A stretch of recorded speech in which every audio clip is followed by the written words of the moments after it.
Mirror Drop takes players to a puzzling world of endless mirrors and reflections, creating a dizzying realm of repeating visions and colors into infinity.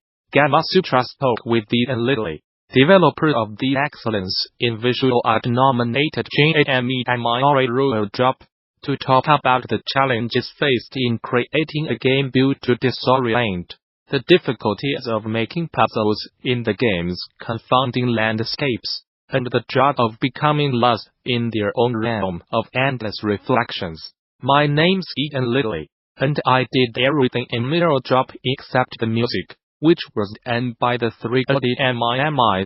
I have been making games since sophomore year of high school. My twin brother Sean and I were enrolled into Newgrounds, and originally picked up Flash to create animations. But somehow that interest shifted more towards games. We spent many hours following random tutorials, and eventually came out with a very basic game, where you avoid obstacles with your mouse. There were tens of these on Newgrounds already. To this day, I have not beaten the game in one sitting. The second to last level is nearly impossible. But at the time we thought it would be an appropriate challenge for other players. A few years later, we released a much more solid game called Two Rooms, which was a puzzle game about controlling two characters in side-by-side rooms and moving obstacles from one room to the other. After that, we both went to UPenn and majored in digital media design, and each program with programming and art classes in the curriculum. Here, we got really into graphics programming, and worked on game engines in our spare time. After college, I went to that company and did graphics programming for Sky, which was a challenging and ambitious project in many ways. They had a very creative and DIY approach to engineering that has had a lasting influence on me. However, after a few years of only doing graphics programming, I was beginning to feel tired and constrained, and decided to enter the void and start my own game. I was sitting in bed thinking of game ideas, and something about mirrors reflecting different versions of the world popped into my head out of nowhere. I quickly scrapped the idea, because it did not play out as well as I had imagined. But I was fascinated by the tech and spent countless hours aimlessly flying around in weird infinite mirrored spaces. Development was very improvisational, so it was not until a few months later, when I added the bell and messed around with turning the lights on and off, that I realized I could combine the two ideas into a sort of physics puzzle game. My goal from the start was to make it 100% custom, so no third-party engine, though I do use OpenGL libraries for sound, windowing, font, etc. I like this approach, because it gives ultimate freedom. But on the flip side, it's a lot harder to figure things out, and I often asked, am I capable of implementing this? The game is coded in C, and OpenGL and a single shader is responsible for all of the in-game visuals. Honestly, I could do an entire interview on just the technical details of the game. Each line of shader and gameplay code was rewritten at least 5 times. I would not say I am that much more interested in reflections than the average person. I am guessing everyone's had at least one moment where they looked at themselves in the mirror and experienced some weird, fleeting, ineffable sensation.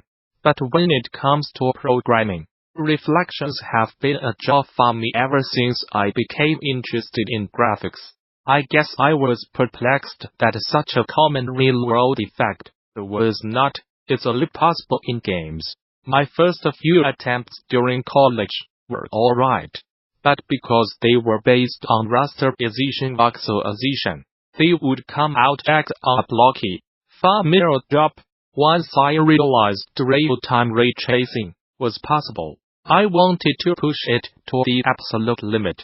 I think the mixture of extreme reflection, refraction, infinite space, and saturated colors has an otherworldly vibe that puts the visual system into a kind of overdrive.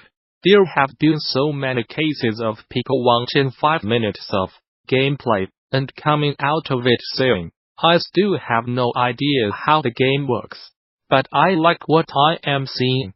My favorite reaction is when players see a new level and think, this is wild. The main purpose of the reflections is to disorient the player, so I will ease up a bit when the puzzle involves logic just so it don't become too frustrating. However, in the levels where disorientation is the main point, the design process basically asks, what is the wildest looking space I can make? Then I will move the ball around a bit to get it into weird spots, and that will be the puzzle. It's kind of an inverted process from my previous puzzle games, where the puzzle comes before the visuals. But Mirror Job started out more as a visual spectacle, and there were some levels I had to include. Of course, it's nice when the puzzles feel well integrated.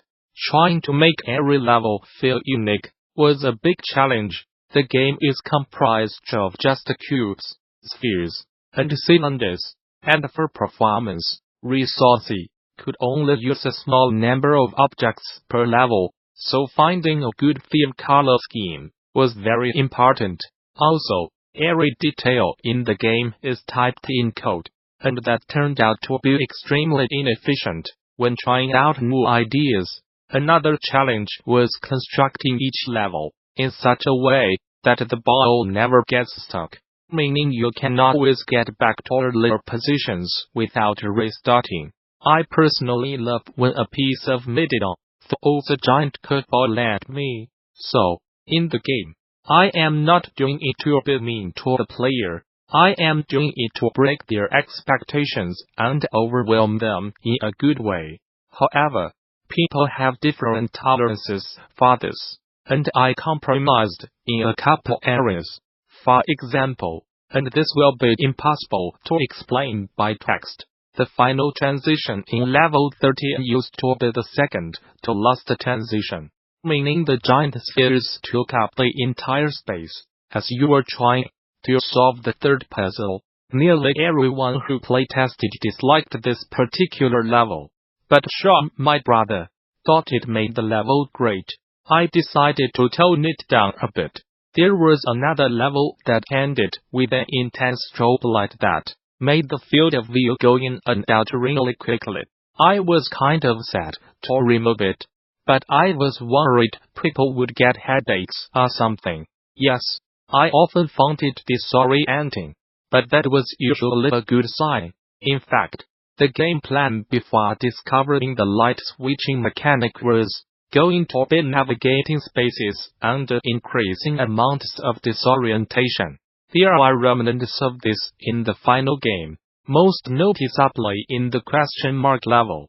I think I have a pretty high tolerance for this kind of thing, so my coping mechanism was to enjoy the view.